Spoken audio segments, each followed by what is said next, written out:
Hi అండి. అందరికీ నమస్తే. నేను మీ తెలుగమ్మాయి మనీ. మేమిప్పుడు యలమంచిలిలో ఉన్న వెంకటేశ్వర స్వామి గుడికి వెళ్తున్నాం. వచ్చే దారిలో క్లైమేట్ చాలా కూల్‌గా మబ్బేసి చాలా బావుందండి క్లైమేట్ అయితే. చల్ల గాలేస్తూ, పొలాలు, చుట్టూ గ్రీనరీ చాలా బావుంది. నేనైతే నేచర్‌ని ఎంజాయ్ చేస్తాను. అదిగోండి చూడండి కొండ పైన ఒక గుడి కనిపిస్తుంది కదా! జూమ్ చేసి చూపిస్తాను. ఆ గుడికే వెళ్తున్నాం మేము వెళ్ళేదిప్పుడు. అదిగోండి ఆ గుడికే.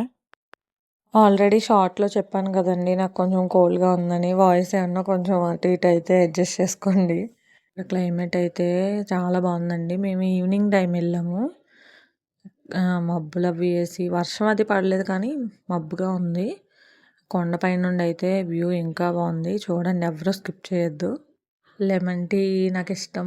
తాగుతానని చెప్పాను కదండీ! ఎక్కడైనా ఎవరైనా సరే లాంగ్ ట్రావెల్ చేసిన వాళ్ళైనా లేదా వైజాగ్ టు యలమంచిలి వెళ్ళినోళ్ళు ట్రావెల్ స్ట్రెస్ పోవాలి అంటే ఖచ్చితంగా ఒక లెమన్ టీ తాగారంటే రిఫ్రెషింగ్‌గా ఉంటది. ఒకసారి ట్రై చేసి నాకు కామెంట్ చేయండి ఎవరైనా తాగుంటే. ఇదిగోండి గుడి దగ్గరికి వచ్చేసాము. చూడండి చుట్టూ క్లైమేట్ అయితే సూపరుంది. ఇదిగోండి.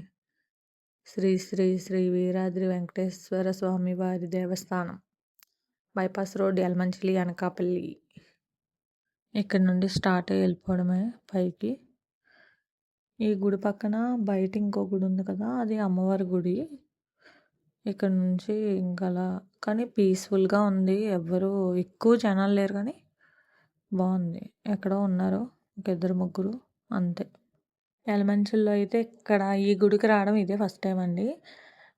ఒక మొక్కు ఉంది. దానికోసమని వచ్చాము. పైనుండి లొకేషన్ ఉందండి.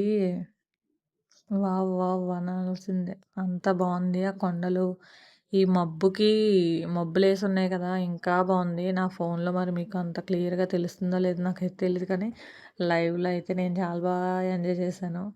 నాకు జస్ట్ పొలాలున్నా చాలు నేను ఆస్వాదిస్తాను. ఇంక ఎటు చూసినా గ్రీనరీయే కనిపిస్తుంది. ఎటు చూసినా అసల పొల్యూషన్ అన్నదే లేదు. మనకి అయితే మొక్క ఎక్కడ కనబడుతదా అని చూసుకోవాలి మన వైపు అయితే. హమ్మయ్య!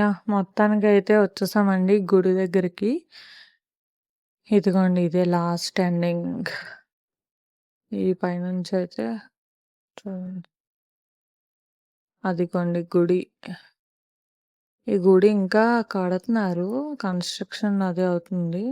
స్వామివారినైతే పక్కన ఒక రేకుల షెడ్‌లా ఉందనమాట. అందులో పెట్టారు. అక్కడ బయట నుండే కనిపిస్తున్నారు. మీకు వీడియోలో కూడా చూపించాను చూడండి. చక్కగా దండం పెట్టుకొని అక్కడ మేకలనవి మేస్తున్న ఒక బాబున్నాడనమాట. వేరే షార్ట్ కట్స్ ఏవో చాలా ఉన్నాయంట. కొంచెం దగ్గర నుండి వెళ్ళడానికి. అంత కొండపైకి ఎలా పట్టుకెళ్ళి మెటీరియల్ అంతా కడతారో నాకిప్పటికీ అర్థం కాదు. మా బావకు కూడా సేమ్ డౌట్ అనమాట. మెటీరియల్ అంతా ఎలా తెచ్చి కడతారు అని చెప్పి. ఎలా తెస్తున్నారు మెటీరియల్ అని చెప్పి ఆ బాబుని అడుగుతున్నాడు ఎళ్లి. ఆ అబ్బాయికి ఏం తెలుస్తది తనేమో నాకు తెలీదు అని చెప్తున్నాడు. మీరు ఎటు నుండి వచ్చారని అడిగితే షార్ట్ కట్ ఏదో చూపించాడు. మెట్లవి ఏముండవు నార్మల్‌గా తక్కువ దారి ఉంటదని. కానీ ఎక్కినప్పుడు, దిగినప్పుడు అంత కష్టంగా అనిపించలేదు. ఎంత బేళ్ళొస్తామో అంత పైకి కింద నుంచి చూస్తుంటే ఏమో అంత పె అన్ కొండ అంత పైకి కనిపిస్తుంది. ఎలా ఎక్కగలమా అనిపించింది. కానీ ఎళ్ళాక అసల ఎ ఎంత అయిపోయిందో దర్శనం కూడా ఎక్కి దిగిపోయాం ఈజీగానే.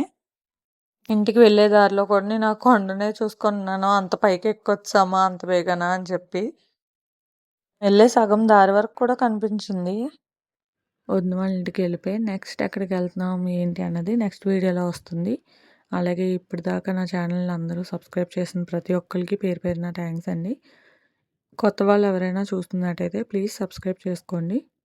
Do follow for more. Thank you for watching. Bye bye.